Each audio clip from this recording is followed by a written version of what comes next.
Take it off.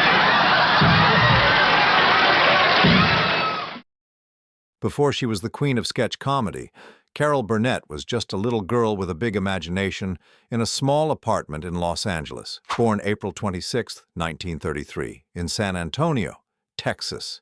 She grew up in the shadow of her parents' alcoholism and the harshness of poverty. Raised mostly by her grandmother, young Carol learned early that humor could be armor and sometimes salvation. In that tiny apartment, laughter was survival. When life grew dark, Carol filled the silence with characters, voices, and make-believe. She learned that joy, even borrowed joy, could keep you alive. From hardship to hope. At UCLA, she studied journalism but quickly discovered her true calling, performing. One night, a mysterious benefactor offered her enough money to move to New York City. With one condition: someday, she must help another person in need. Carol never forgot that promise. It became a philosophy she carried through her entire life. Pay it forward. New York in the 1950s was loud, crowded, and merciless, but Burnett carved her path one performance at a time. Her breakthrough came on The Gary Moore Show, where she stunned audiences with a perfect mix of sweetness, slapstick, and fearless originality. Her parody song, "I Made a Fool of Myself," over John Foster Dulles, became legendary, proof that even a political joke could sparkle with warmth and wit. Audiences fell in love with her because she made them feel safe to laugh, not at others, but at themselves. The birth of a legend. In 1967, The Carol Burnett Show premiered on CBS, and television changed forever. For the first time, a woman stood at the center of a primetime variety show, leading a full cast of comedians, dancers, and musicians with charm, precision, and complete command. The show ran for 11 years, a golden age of comedy that still echoes today. From the dizzy secretary Mrs. Wiggins to the high-strung Eunice and the immortal Went with the Wind. Parody. Carol created a gallery of characters as chaotic as they were human. Her comedic instincts were matched by her generosity. She let her co-stars shine: Harvey Korman, Tim Conway, Vicki Lawrence, and Lyle Waggoner, a troupe whose chemistry defined an era. The audience adored their camaraderie, especially when the cast broke character mid-sketch, laughing until tears streamed down their faces. Off-screen. Carol's famous opening Q&A turned every episode into a conversation with America.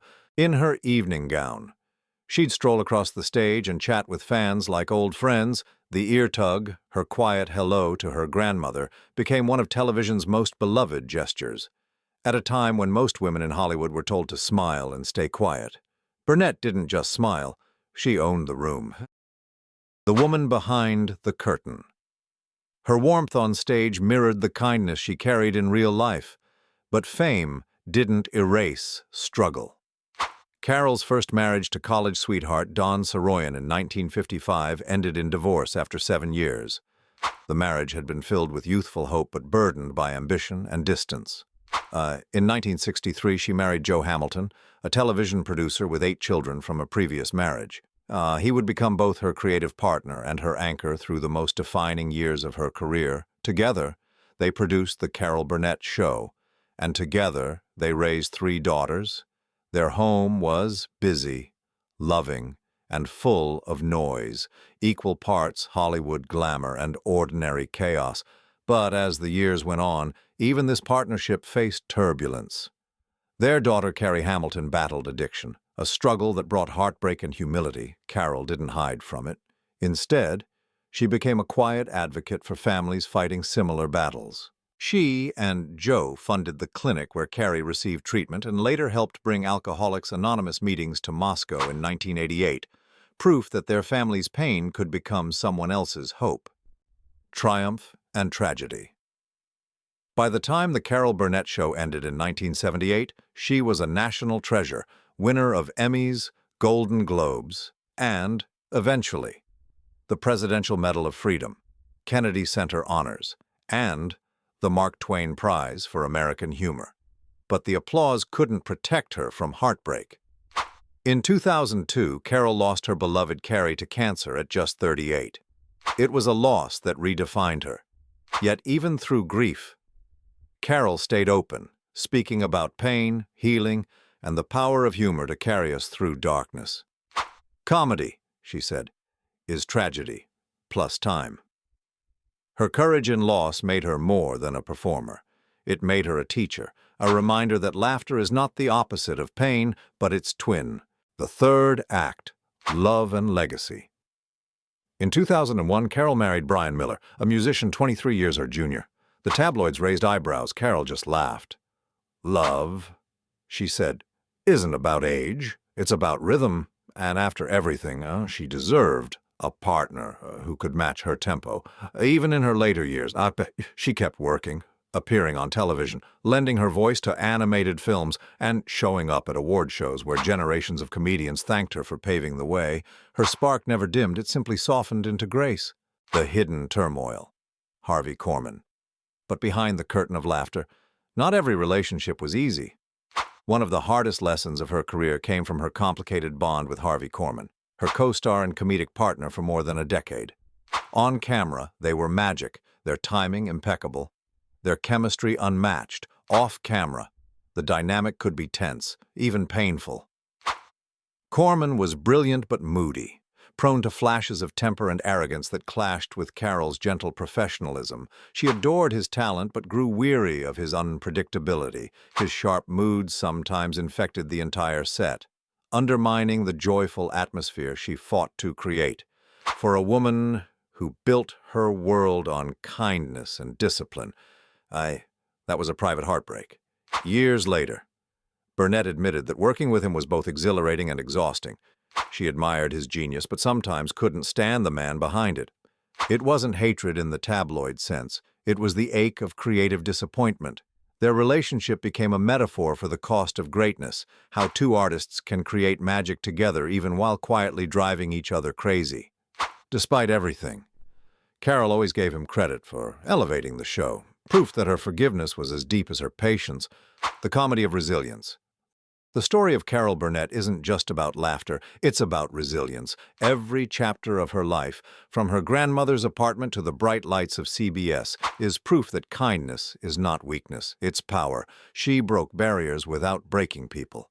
She proved that comedy didn't have to be cruel, that success didn't require shouting, and that leadership could come wrapped in warmth. When asked once how she wanted to be remembered, she said simply, "I made them laugh when they needed it most." And she did. Her humor was elastic, part vaudeville, part vulnerability. She could trip over a chair one moment and deliver a line that pierced straight to the heart the next. That balance, the absurd and the sincere, became her signature and her legacy. You can trace her DNA through generations of comedy. Tina Fey's intellect, Amy Poehler's empathy, Kristen Wiig's fearlessness. Every woman who has ever dared to be both funny and human on television owes something to Carol Burnett. Each had the quiet force of grace. Through every triumph and tragedy, Carol Burnett has remained a study in grace. Her laughter never mocked, it invited. Her sadness never consumed, it taught. When fans meet her, they say the same thing. She feels familiar, like family. Maybe that's because she never hid behind the glitter. Whether joking about life's absurdities or sharing her heartbreak in her memoirs, One More Time and This Time Together, she gave the world all of herself. The performer and the person. Even today, Mott.